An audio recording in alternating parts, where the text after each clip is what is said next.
So now we're ready to go ahead and reassemble your bike. You've received your repaired steer from us, and it has the much improved weld. We're just going to double check a few things before we reassemble it. So one thing to check is that you do have the aluminum compression ring installed on the steer at this position on the upper compression ring. And then the other thing to check for is that you have the lower compression ring installed on the lower bearing. We're going to grab the fork crown and we're going to position it onto the head tube with everything lined up concentric.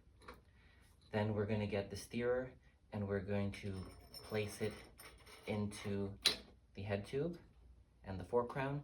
You'll see that there are these detents. We want to line them all up. Once they're lined up,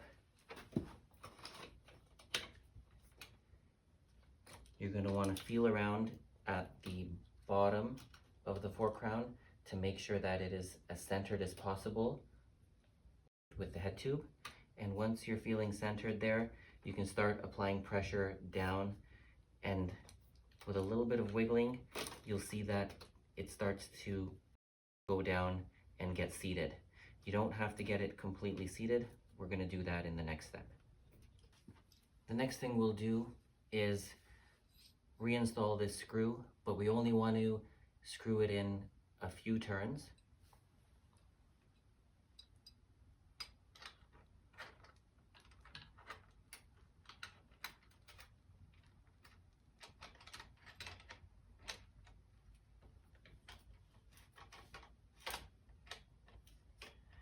You want it just enough so that the steerer doesn't come out accidentally. Then we're going to reinstall the handlebar. This step is important because our next step requires us to flip the bike over to use it as a stand. We're only reinstalling the handlebar for some basic positioning. You can do your fine tuning once the bike is fully assembled.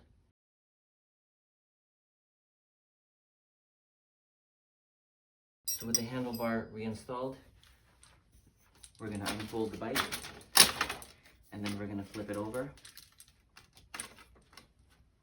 In this step here, we're going to make sure that the steer is seated correctly on the fork crown, and we're also going to make sure that we apply the correct amount of preload on the system so that your headset can turn freely, but so that it's also rigid. So I'm going to unscrew this screw now to have a look inside.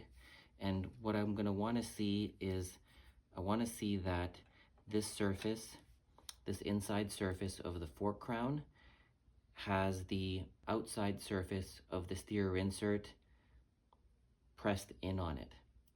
So these two surfaces should be overlapping. Right now they're not, because I'm able to wiggle the fork crown around. So I'm going to center them as best I can, and then I'm going to push down on the fork crown like this, and I'm going to wiggle it a little bit until I see it begin to overlap.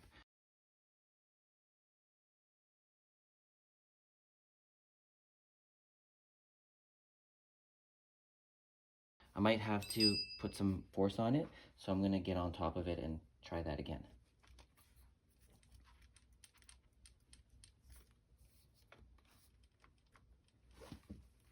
So they're not going to overlap that much. They're only going to overlap by about 1 millimeter or so, but that's enough.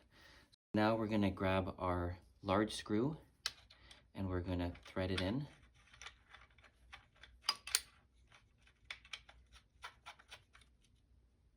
Once that thread's started,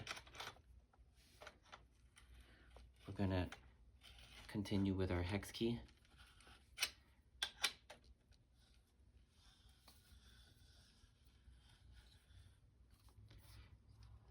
And you want to make sure that nothing's moved while you've done that, so just do it generally in a delicate way so that the fork crown and the steerer don't separate again. So Now that I know that they haven't been separated, I'm going to apply a bit more force on that screw and get it tighter. But I'm not going to tighten it all the way. I'm just going to tighten it a bit further. And while I've done that, I'm going to take a look at the spacing in the whole system. So what I'm going to want to see here is a small gap and another small gap here and another small gap here. They should be somewhat even, these gaps. There shouldn't be a big gap here. If there is, that means that your steer hasn't seated well. In this case, everything's looking good. I can go ahead now and tighten this up. The way you know you've tightened it far enough is you're putting a decent amount of force onto the hex key. If you position your thumb at the base of the hex key and you turn it, you can go to your almost maximum force. And then the final thing to do is look at these cutouts on the screw, and we're going to line up the nearest cutout with the hole of the safety set screw. In this case here, I see I'm slightly out of alignment. I'm going to turn it just a bit more.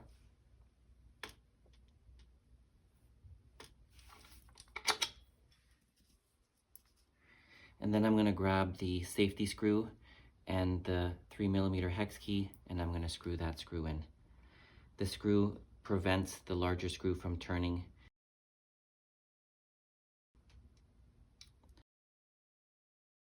We're not going to use Loctite because it already has some Loctite on it, so that Loctite will create enough of a friction, and then that's done.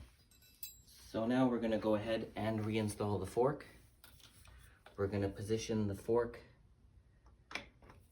correctly, and one thing to keep an eye on is the front Helix holder has this profile to it.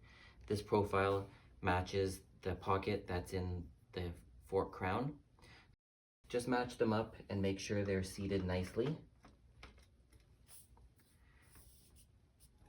And the way you'll know you've done that is that the fork is sitting nice and flat on the fork crown.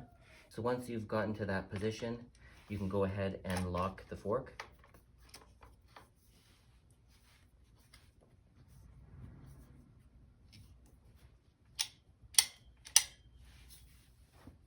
Once you've locked the fork, we can flip the bike over.